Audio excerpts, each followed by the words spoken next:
Okay. Good afternoon, everyone.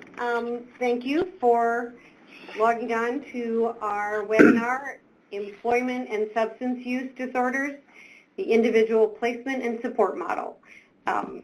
Just a couple of housekeeping details right away. The webinar will be recorded and available along with the PowerPoint slides on our websites. Today's audio is broadcast through your computer speakers, so please make sure that your speakers are turned on and up. There's no call-in number available, so if you have questions, please feel free to put them in the chat box, and we will address them at the Q&A session to be held after the presentation.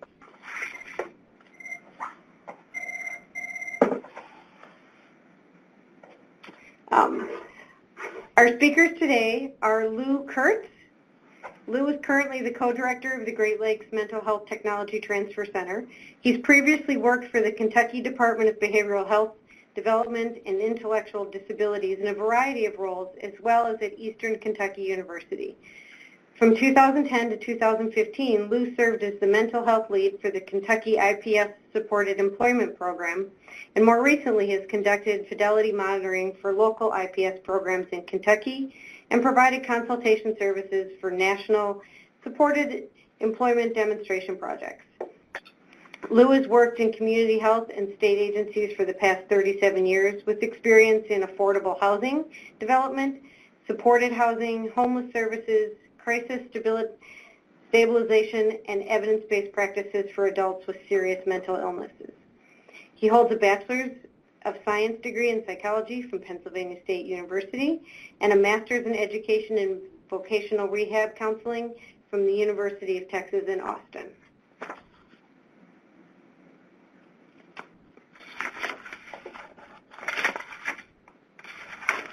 Our other speaker today is Bob Meyer, who is currently the Technology Transfer Specialist with the STR-TA region covering Minnesota, Wisconsin, and Illinois. Bob was the state trainer for the Wisconsin Individual Placement and Support Project, a team effort with the Department of Health Services, Division of Vocational Rehab, and the UW-Madison Department of Rehab Psych and Special Ed. Bob worked with the IPS program in Wisconsin from 2010 to 2018 for the first 3 pilot sites. Through expansion to community mental health programs, that number has grown to over 65 sites in 26 counties. The average employment rate for individuals in the program has also increased from 18 to 47% over that time. Bob has worked at the University of Wisconsin in Madison as a researcher and outreach specialist and has published results of projects working in the fields of disability, human factors, and employment for the last 20 years. In 2017, NAMI recognized Bob as the Government Service Iris Award.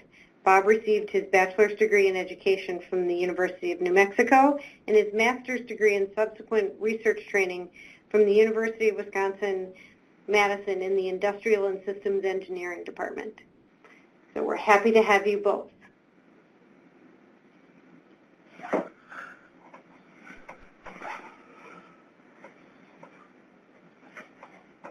All right. Well, good morning, everyone. Can everyone hear me, or Ann, can you give us a mic check? We're working okay? Yep. Okay, great. We can hear you. All right.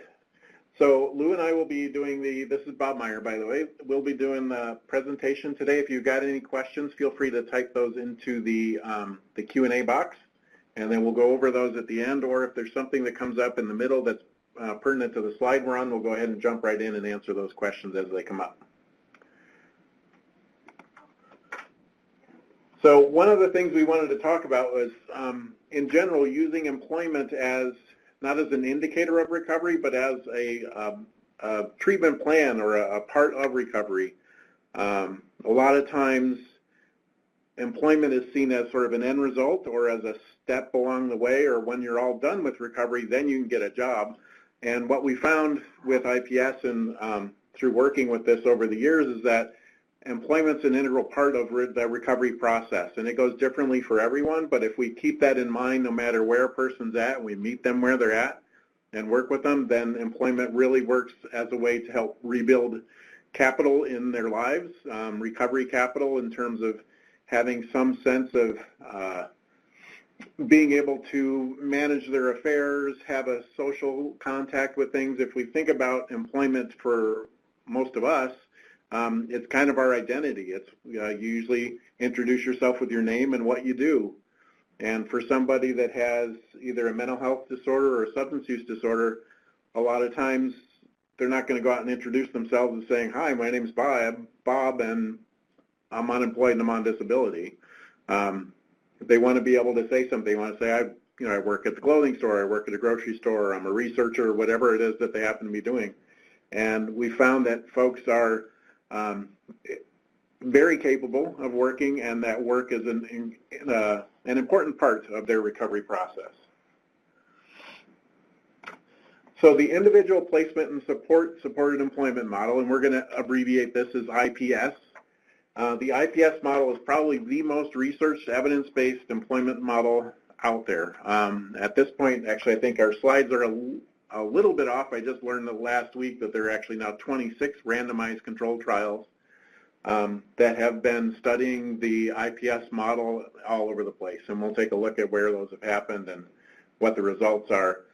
It was originally developed in New Hampshire with a small mental health team where they integrated employment into it, and they were finding that they had just really incredible results compared to standard treatment, which might have been when somebody said they wanted to work, they send them to their division of vocational rehabilitation or to an employment agency, and they wouldn't really know what was happening with the mental health treatment team because they were separate. So what they did differently is they integrated it into their treatment team, and as part of that, they realized, wow, this really works well, and they came up with some overriding principles that we're going to go over that help to define what is an IPS program. So again, like I said, the main thing is they're integrated into employment. Even though they started out testing it in New Hampshire, and they looked at it and they went to the federal agencies and said, hey, look, this is a really great program. They said, yeah, but New Hampshire's kind of small and rural, and it's awfully homogenous when it comes to other factors as far as race and ethnicity and that. They said, why don't you try it somewhere else and let us know what happens. So they went into inner city DC and worked in, I think it was a homeless shelter. With that also had a high number of folks who were with substance use disorder, and they got the exact same results there as they did in New Hampshire, and they, well, maybe we're onto something here. And then they started to test it in other places.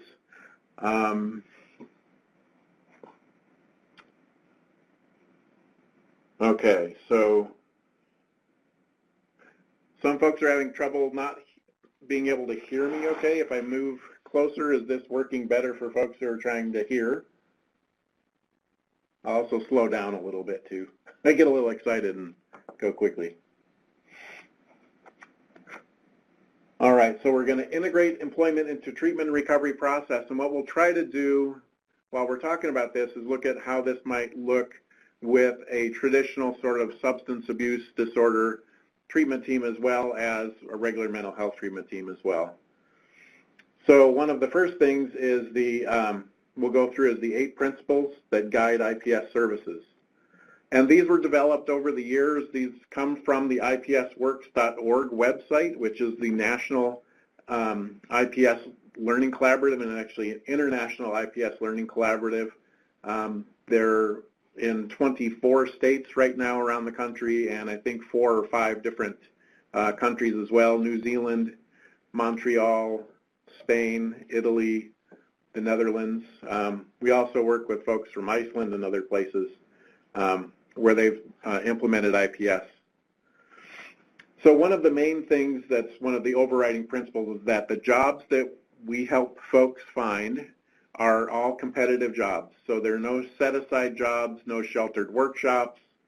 We don't have enclave-type jobs where they're sort of set aside for people from a special group or a treatment facility. It's a job that anybody else can apply for, and the goal is that they make the same wage as anybody else does who's doing the same job.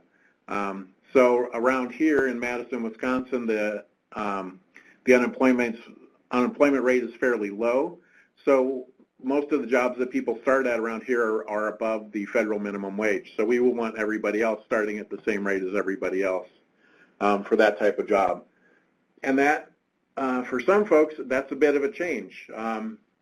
Traditionally in mental health services, they were offered shelter work options where they might go in and get paid piece rate to do something, some task, or a lot of times they were just sort of led toward volunteer positions and other things like that, where it really didn't do much for their income, for one, but it also left them separate and away from everybody else.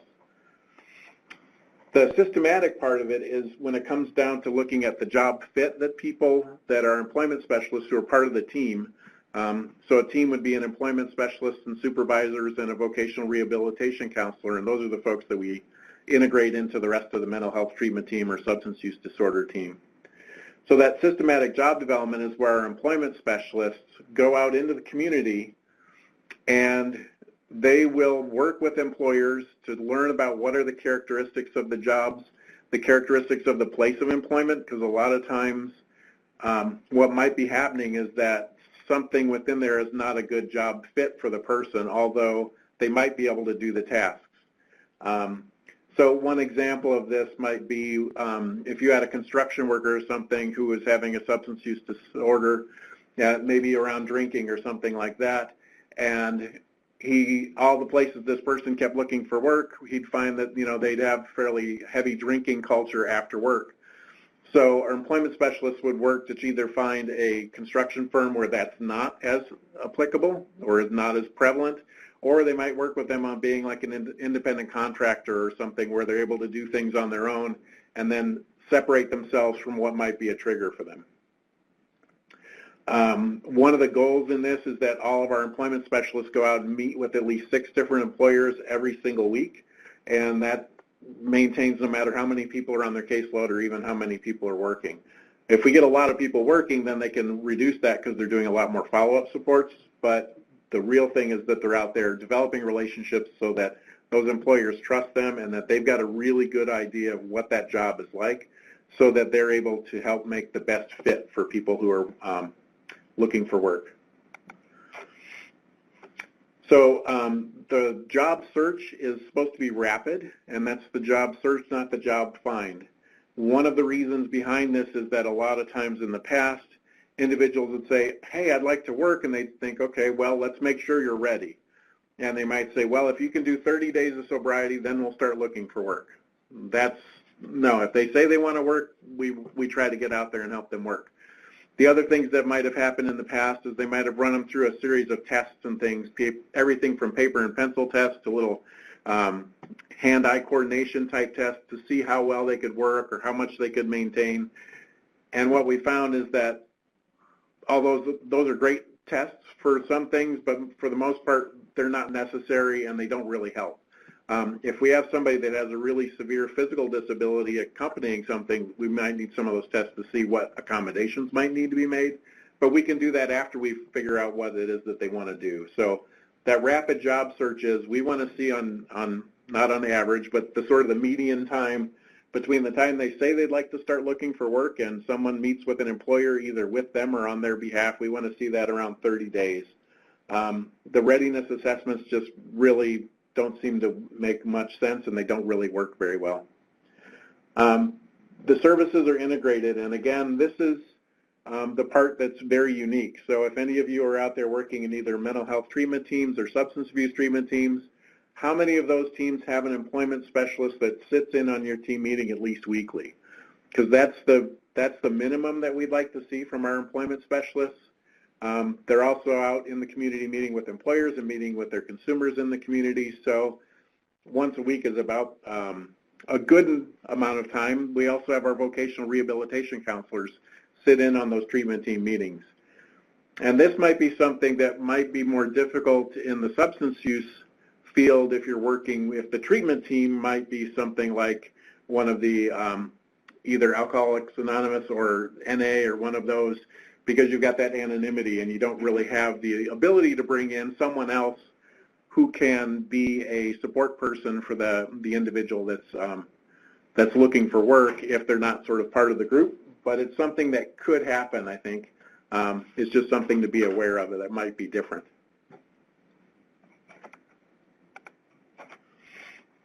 So a couple of the parts that we're looking at is that our individuals are able to make informed choices about the type of work they do and how much work that they want to do based on their current level of benefits. So in the mental health community, typically the majority of the consumers that were part of IPS programs are on SSDI, and they have limits in terms of the amount of work they can do before their benefits start to be reduced.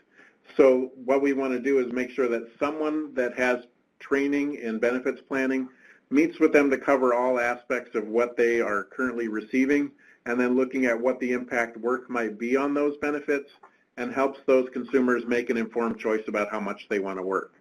In some ways, some people might think this is sort of backfired on us, because what we see is a lot of people will work up to the point to where their benefits start to be reduced and then they stop. Other people, though, from our experience, shows that they might do that for a couple of years and then realize, you know what, I could probably work a little bit more, and if I do, then I can get benefits from my employer, and then I don't have to be on benefits anymore. So the difference is here is that the consumers have their choice in it, and they make an informed choice, and they decide when it's okay to come off benefits, and folks do that. It's not impossible, and every site I've worked with around the state of Wisconsin has had at least a couple people that have worked themselves completely off benefits and are working in the community and going to outpatient treatment and living their lives. That's part of the recovery model. That's what we want to see.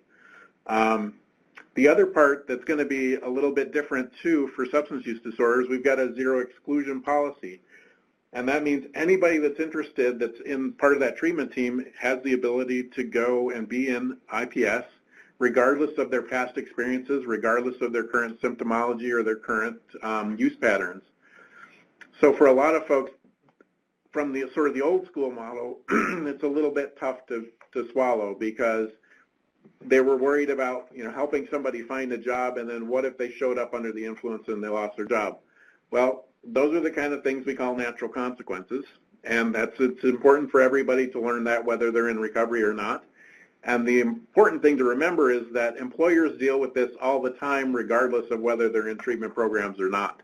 That was always the toughest part for new employment specialists to learn, is that employers in a lot of fields have to deal with this all the time, and they have people that come in that might be using, or they might test positive for substances and lose their job because of that, and it has nothing to do with that person that helped them get the job. It's that individual's decision that they make. So zero exclusion is probably going to be one of the more interesting parts to integrate into a substance use disorder program, and we've got some anecdotes later that'll cover some of that. I'm going to go a little quicker so we can get into Lou's slides here. We also talk about time unlimited supports.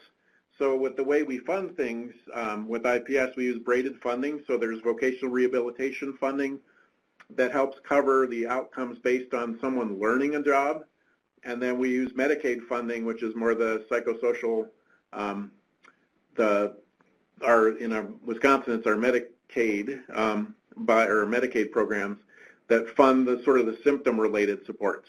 So if we had someone who wanted to be a welder but was also claustrophobic, we would use the DVR funding to help them learn how to be a welder, and we would use the Medicaid funding to help them deal with the symptoms of how do you handle claustrophobia when your welding helmet comes down and you can't see anything and it's dark and closed in and you're wearing gloves and all that stuff that might make people have an exacerbation of their symptoms. And finally, the last sort of principle that's probably the most important one is consumer choice, and that's the individuals in the program have the choice of the type of work they want, who they're going to disclose to, how much they're going to disclose, where they want to work, hours they want to work, all of those kind of things. And that's probably the overriding principle of all of them, is that we really follow what the person wants, and we help them get the information they need to find a job, and then to keep a job or to get a better job. All right, next one. So again, I know now there's another randomized control trial. It's not just learned about it a couple of weeks ago.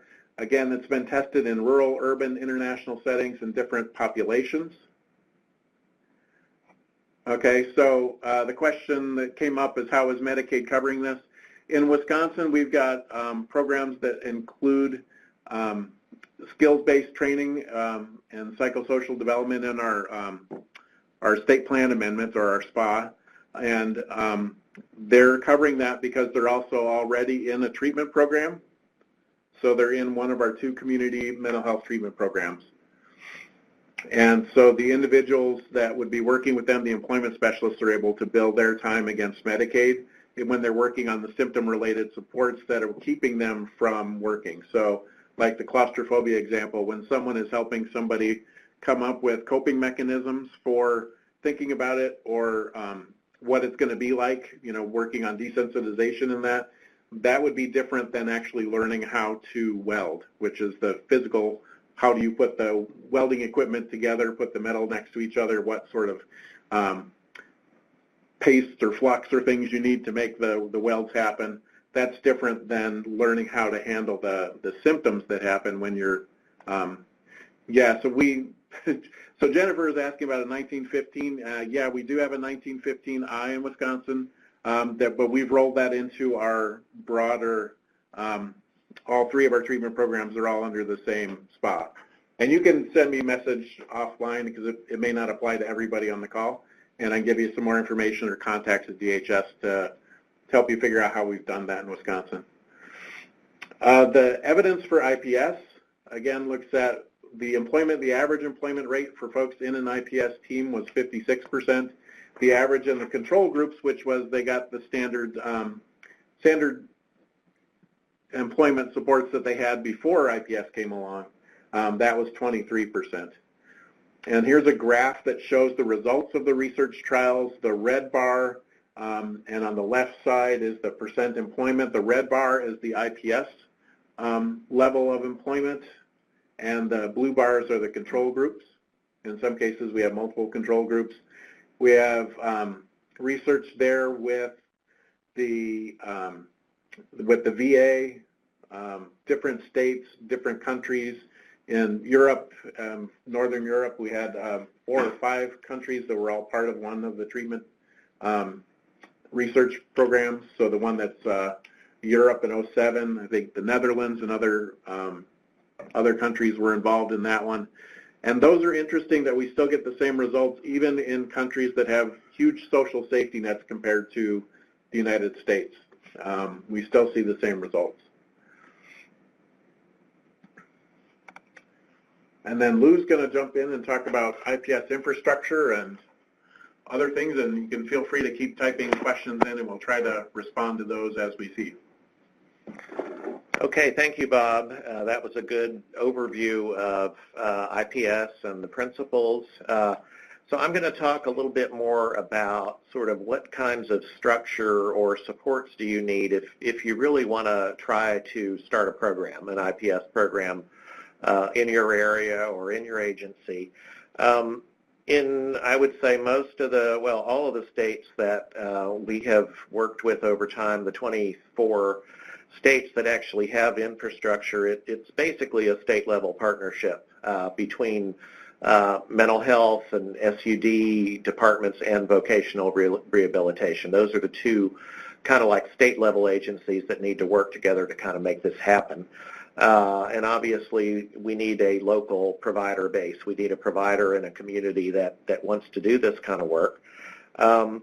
A piece that is very critical to this is the whole training piece. As Bob mentioned, he was a state trainer for Wisconsin.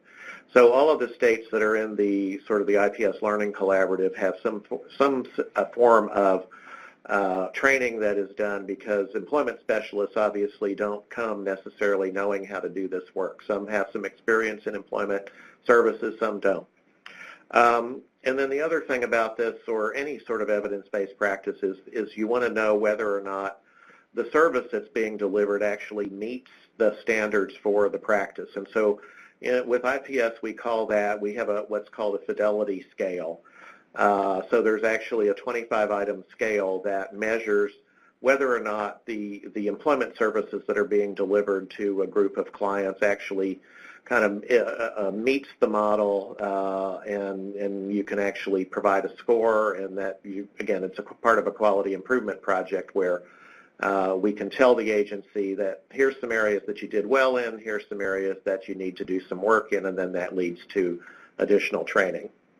And again, we're referring here to the IPS Support and Employment Center a lot, and so you'll be able to go to that website because they have provided most of the support to these collaborations in the 24 states that we've talked about. Let's see, we need to go to another slide. So, Bob already mentioned this, but if you intend to implement IPS, a basic IPS team is usually 2 full-time employment specialists. You can certainly, you have to start somewhere, so you can start with 1 employment specialist, but eventually you really need to hire 2 full-time people. Each employment specialist, according to Fidelity, can serve up to 20 clients. And those 20 clients, they're usually a mix of people who are looking for work and people who are already working and receiving sort of on-the-job long-term supports to maintain their employment. Also, as Bob mentioned, the expanded employment team includes local VR counselors, benefit specialists, and possibly peer support specialists. It is recommended if you're starting a new program that you might want to establish a steering committee. A steering committee is usually comprised of, maybe leadership within the agency, perhaps some VR representatives, employers, and other people from the community who can sort of help guide the program as it develops and to build those relationships in the community that are necessary to help the program succeed.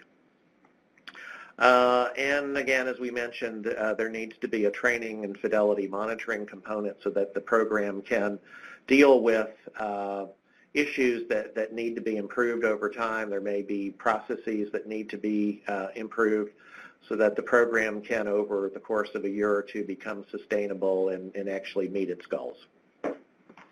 So there's a question about the kind of long-term supports that folks receive. So some of those supports from the employment side can be over the length of time, would be working with new managers, helping with scheduling, learning assertiveness training so that they can ask for days off when they need it or time like that. And that would typically be provided by the employment specialist. And then they're also part of that mental health treatment team, so they're getting other supports from that team. Might be housing and other stuff that's coming from that. Go ahead. Okay. So we're going to, I want to focus a little bit on implementation. It's one thing to say, I want to provide this service, we're going to hire a couple of people. It's another thing to sort of deal with some of the issues related to implementation. I think most of us have developed programs over the years that simply say, oh, there's a pot of money or there's a grant, and now we have to perform. And so you have, you hire people and you just get to it. And what is often missing is a simple plan for how are we going to deal with some of the major issues around implementing any sort of practice. And so, one thing to think about is what kind of context are you actually implementing this in? Is it a rural site or an urban site? Is it a community where there are a lot of jobs or not so many jobs?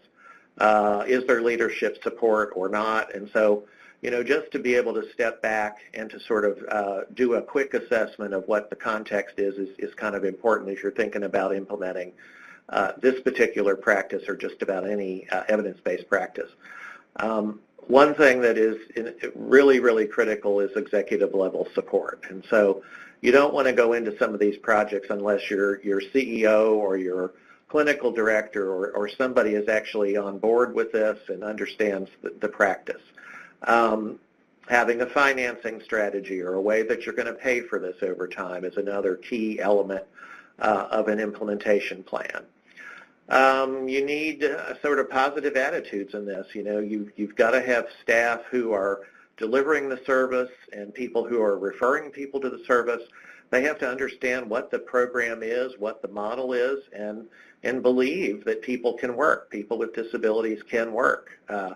And in a lot of agencies, I would say over many, many years, there are a number of people who really doubt very much that people with mental illness or people with criminal histories can actually go back to work and succeed. So that's a key element.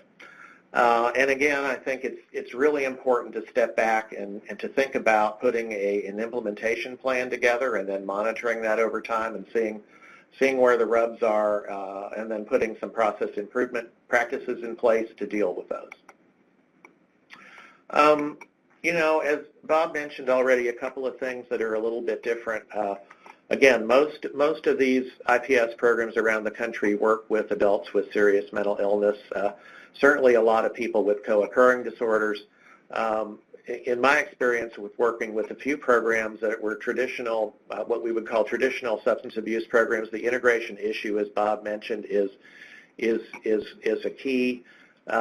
Sometimes it's difficult to say, well, who is the treatment team that we're trying to integrate with, depending on the level of care that you might be implementing this program in, whether it's an IOP or an outpatient program or a residential or a housing program. You know, who are the actual sort of clinical or treatment folks that we need to talk to and be on the same page with as far as treatment issues and plans go.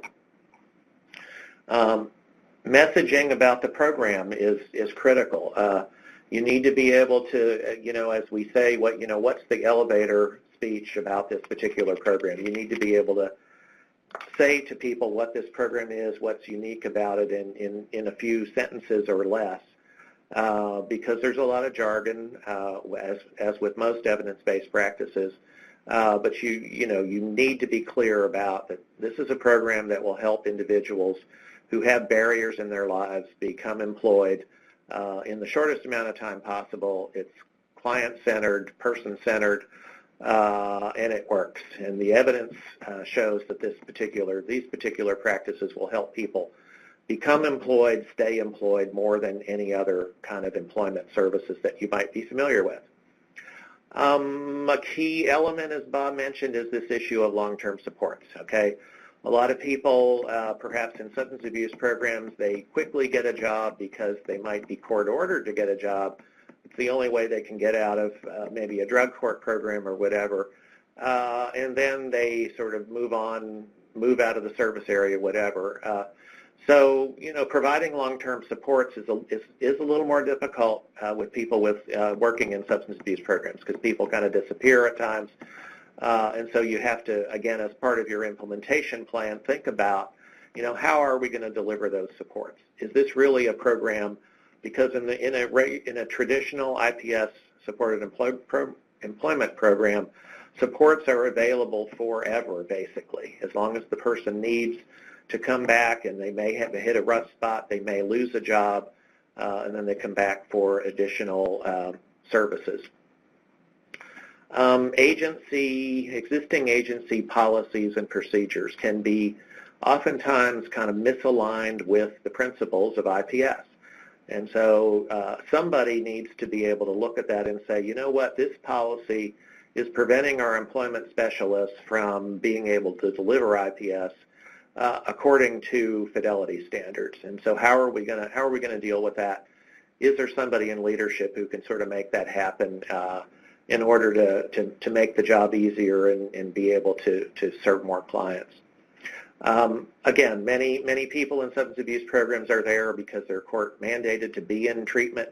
They may be court mandated to have to get employed, and so there is a different sort of pressure, and we need to take that into account as we figure out how to deliver this service.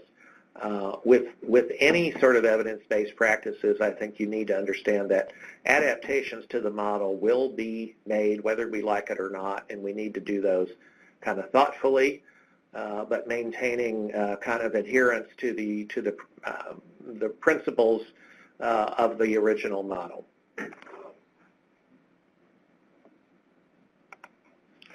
Okay, money, financing.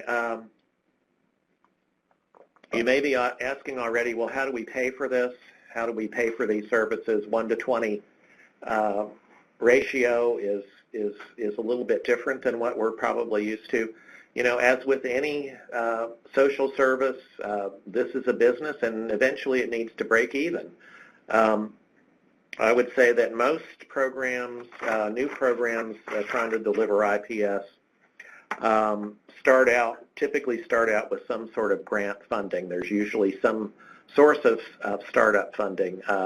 I know in our experience in Kentucky, we provided $50,000 grants from our mental health federal block grant. We also used our substance abuse block grant to provide some initial funding to get some programs started. You can also look to state general revenue sources and foundation support, or maybe some local city or county funding that might be available. And as Bob said, you know, ultimately vocational rehabilitation funding and or Medicaid funding are the things that will sustain programs over time. You know, I've suggested to programs that they really need to create some sort of a financing plan, which we oftentimes call a pro forma. You know, the bottom line really is you need to figure out, you know, what does it cost to deliver a unit of this service, or, you know, what does it cost to serve one client over a period of time. If you don't know that, you need to really go back and work with your finance people and figure out, you know, how many case closures, or how many people getting employed, or how many employment plans do we need to develop to meet a certain standard with voc rehab. And basically it's sort of, again, how many clients reaching certain milestones within a month or so that you need to generate enough income to support a full-time employment specialist.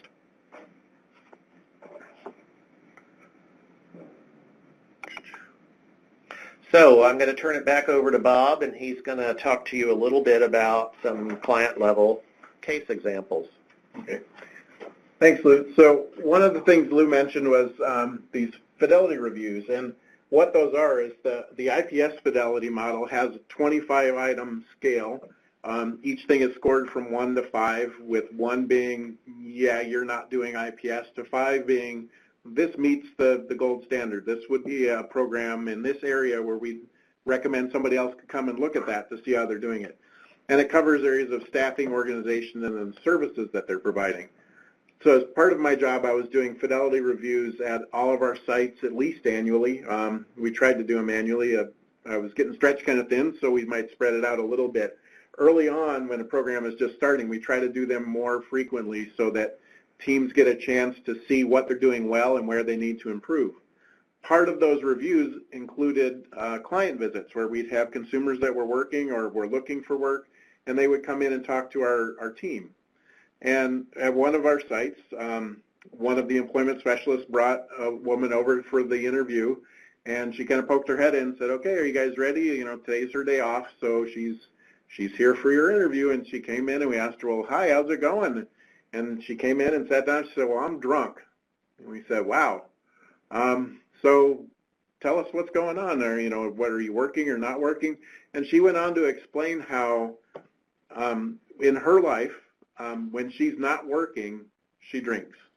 But when she's going to be working and she knows she has shifts available, she stops drinking the day before, and she doesn't drink at all when she's got shifts coming up that she's scheduled to work for. She said in her mind, her best option would be to be employed every single day of the week, even a little bit, because she would know that she needs to stay sober because she wants her job so much.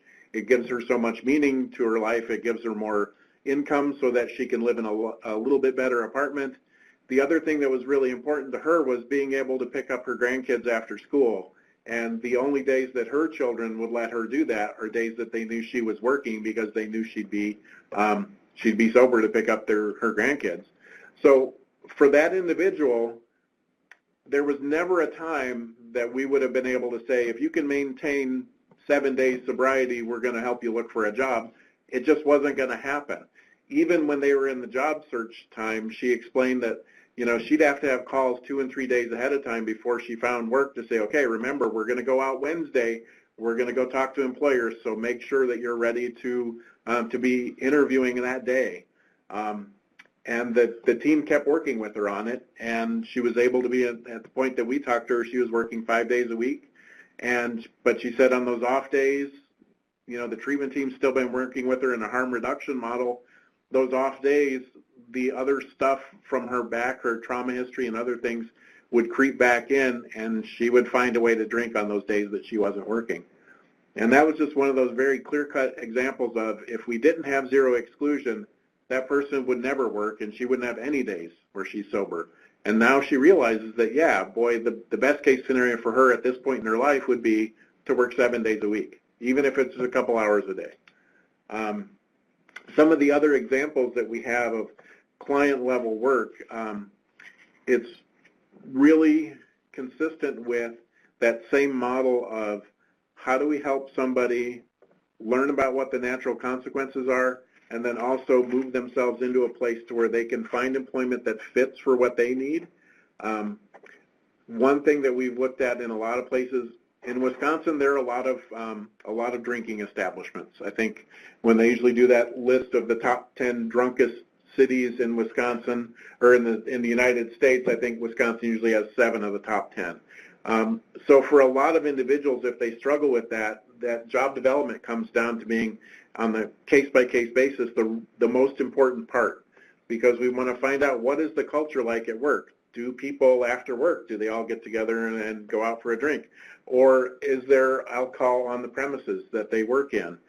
Other things that they might look at, there was one bowling alley that really wanted to hire people, but as the manager started talking about it, and he's like, the one thing somebody's going to have to be really comfortable with here is personal contact between people, because there was this skinny little area where the person they needed working at the bar would be standing there washing glasses and stuff, and people are going back and forth behind them all the time and rubbing up against them. So some of that looked at that, how do we find a person where physical contact is not going to trigger things, and being around alcohol may not be a trigger. And it took a very special fit to find someone that could work there. Not all of our consumers would have fit that, and that's the important part with IPS, is that we want to make sure that we get the right person in the right job. And that's what we spend a lot of our time working with the employment specialists on. I think that's what I had for my case. We go into some specific ones Lou has with other agencies and other examples. Yeah, I just wanted to talk about a few sort of program level kind of case examples, and to give you some idea of what is possible. I would say that if you're interested in thinking about developing or implementing IPS in your program, I would go visit another program that is implementing IPS. You'd spend a day there, because you can see pretty clearly what goes on, and talk to clients, talk to staff, and get some ideas about how you might want to implement it in your area or your region. So one of the programs that I've worked with over a couple of years is this program called Transitions, which is in Covington, Kentucky. It's actually across the river from Cincinnati in northern Kentucky. They started out with a small grant from the state behavioral health department with substance abuse block grant money. So they've been offering IPS since 2016. They started out with 1 employment specialist, and they've now grown. They have 3 employment specialists and a supervisor, a full-time supervisor. And as I said earlier, the caseload size is usually 1 to 20, so they have capacity now to serve about 70 clients at a time. They're serving men and women in residential and housing programs, and their employment rate has been as high as 90%. When you look at all the clients that they serve, the rate is a little bit lower, 64%, if you include individuals who are not working yet, but at that sort of employment plan stage. And their fidelity score has been, 114, which is considered good fidelity. They've been able to sort of adapt the IPS model to their situation, but still maintain fidelity to the model. One of the, just as an example of, a couple of items on their fidelity score they needed to improve on, And one of those items was their focus on integration with the treatment team. So again, that was probably a lower scoring item that they then go back to their team or their implementation team or their steering committee and figure out what are we going to do to sort of develop a better strategy for integrating with the treatment or the support that's going on in our agency. Another example of a program I visited, in fact it was the first program I visited years ago, was in Cape Girardeau, Missouri on the Mississippi River. And they've been offering IPS since 2015. Right now they have 3 full-time employment specialists, and one of those, the supervisor actually is recommended that supervisors actually carry a caseload so that they're able to train and teach and mentor for their employment specialists. At the Gibson Recovery Center in Cape Girardeau, they're providing IPS in their residential and outpatient programs for men and women. Right now, they're serving 130. They served 130 individuals in 2018, which is a lot of folks over time. And they've managed to, have a 53% employment rate, which is really terrific compared to, as you remember, kind of the research studies earlier. Most, standard models of employment, the employment rate is not nearly that high.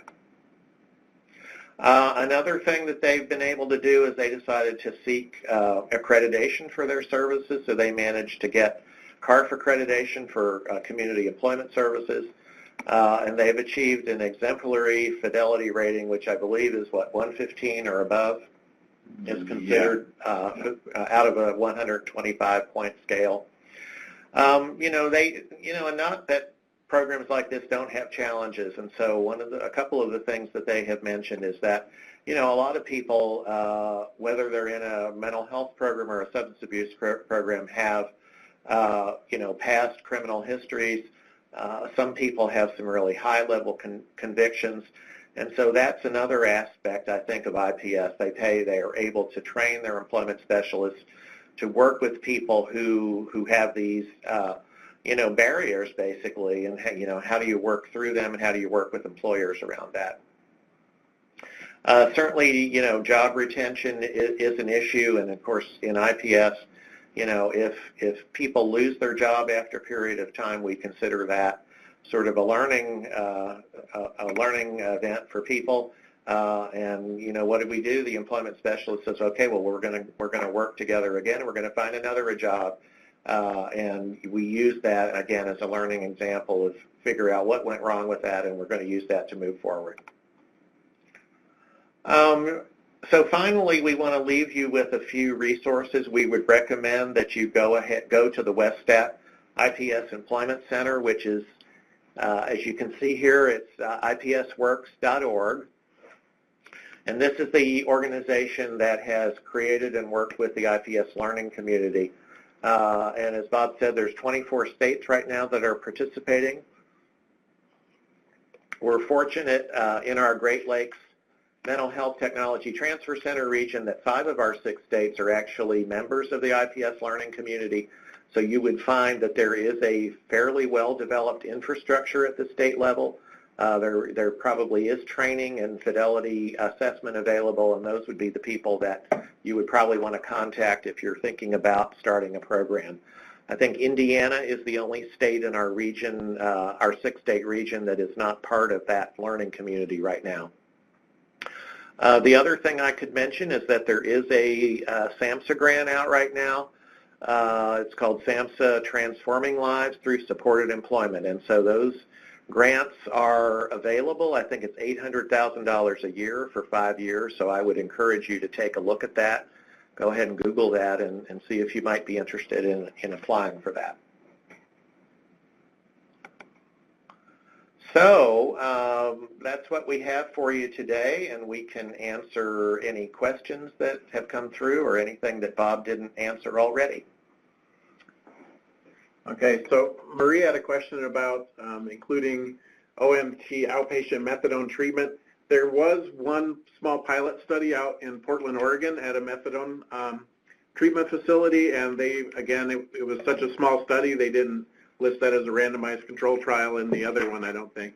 but they found the exact same results in the methadone treatment study clinic, that about half the people that were getting IPS services were doing well and getting jobs. I think they also found, as part of that little pilot study, that they were more likely, those folks were more likely to continue their treatment at the methadone clinic versus folks that might have dropped out who were not part of the employment program. I think other question. I think there were, let me just, oh, there's a couple people typing now. Oh, you're welcome. I wonder if there are any that we missed. I might scroll up here quick to see.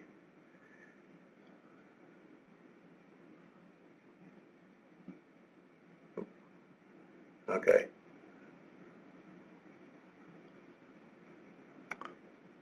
All right. There's a couple folks still typing, so if you have questions after this webinar, you're certainly welcome to email me or Bob, and we can answer your questions offline here. And our email addresses are up there for you. So one of the questions is, do IPS programs have a targeted employment rate as far as, serving a number of people, placing a number of people? And what's interesting is that in the fidelity scale, we don't measure employment rate. We measure, are people getting a diverse type of job? Are they working with a diverse number of employers? Are they getting to employers quickly? What we found is it's kind of like the old Field of Dreams movie. If you build it, they will come. So if you build a program right, the employment rates kind of go along with it. What we do see a connection to is a connection between the fidelity rate, or the fidelity score, and the employment rate. I think it's every 10 points we typically see a 5 to 10% increase in employment rates. In Wisconsin, because we started in our mental health treatment teams, the background employment rate with those teams was around 18%, and we were able to get that up to the 45% on average across all of our sites. Some of our sites consistently averaged 85 to 90% employment.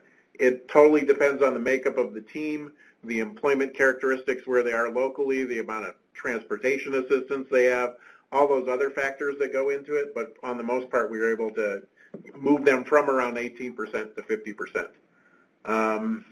And I would say, too, along with that as sort of a practical element, I think a lot of supervisors will set goals with their employment specialists, and they will say, we really need to get 2 job starts a quarter or something, or we need to have so many people, with their employment plans getting done in a period of time. Just, standard kind of business. It's still good to have goals for employment specialists and expectations. So yeah, so it's not like we ignore it completely, but if it's one of those things that if we saw things like we saw that there weren't people getting jobs and they didn't have enough to even score as far as how diverse the employers are, that's something we go back to and say, okay, let's set some goals for getting people out and actually interviewing. Or are they interviewing at places for teams that are brand new? One of the other questions here is, are employers accepting of the model and see it expanding in the future? I've seen nothing but expansion from IPS, at least in Wisconsin, and it seems like state and nationally. When you look at the national stats as far as the number of people that are in treatment services versus the number of people who have access to IPS, it's a very, very tiny percentage. There are so many more people who could get services from IPS if we could get into those programs. And the employers, in my experience, they love it because they've got the employment specialist as kind of a backup, as somebody they can call. A lot of times placement agencies will plop somebody into a job. They might do a little job coaching to see if they've got it figured out, and then they disappear. Some don't even do job coaching. They just plop them into a job and they're gone, like a temp agency. They really like having that relationship, and that's why the employment staff are really key to it. And some of the challenges in recruiting, hiring, and retaining employment staff, one of the biggest ones that we were seeing, at least in Wisconsin, is that staff would transition into case management roles or into other positions within the agency. In some cases, we actually had folks that transitioned to case management and said, wow, you know what? I spent a lot of time fighting fires there. I really liked IPS because there are a lot of successes. It's sort of this subversive way of getting organizational change. One of the first teams that I went to, the first few team meetings that I'd sit in, I'd sit like a fly on the wall and kind of listen to what's going on. and all I heard about was bed bugs and roommate situations and who's getting kicked out of their apartment and who got caught drinking again. About a year and a half later, I was sitting in the treatment team meeting, and I was sitting next to the manager of the treatment team, and as we were listening to it, I sat back and said, you know what, this is the first time I've heard cheering during a treatment team meeting. And she's like, you know what, I guess I didn't really realize that. And people were cheering when somebody would get a job or they would have an interview or they do something that the team didn't think was possible. So that was really cool. How do you follow federal confidentiality rules and protect client confidentiality while implementing IPS? Again, that comes down to that disclosure and that client choice. If they choose to disclose, then they can work with that employment specialist on how much they want to disclose and to whom. And again, they might say, I don't want to disclose to anybody, and then we're really looking at working more in the behind the scenes and letting them apply for jobs on their own, and then trying to help them as off the radar as we can if they need it. But that's the main way. All of our employment staff, that's probably when Lou talked about some of those processes and policies that you have to do. When you've got an outside employment agency working with a medical team, we usually have to have business associates agreements and other things in place so that those folks can access their electronic medical records, for instance, and things like that. And again, they follow those same processes and procedures just like anyone else on the team would. Or if you had a mental health treatment team and you had an outside AODA counselor coming in, it would be the same thing as somebody like that working with that team, or an outside psychiatrist or an outside therapist working with the team. And our vocational rehabilitation counselors in Wisconsin also follow those same rules, and we'll also set up that business associates agreements with our state. In Wisconsin, we have a county-based system, so it's the county-based mental health treatment team. Let's see. Other questions coming in? We've got just a couple minutes left.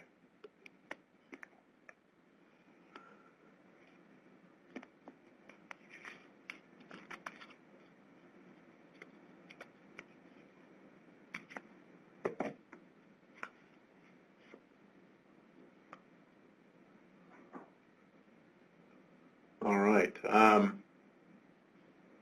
Maybe not. Let's see if the next one comes up or not. If not, we're almost out of time here.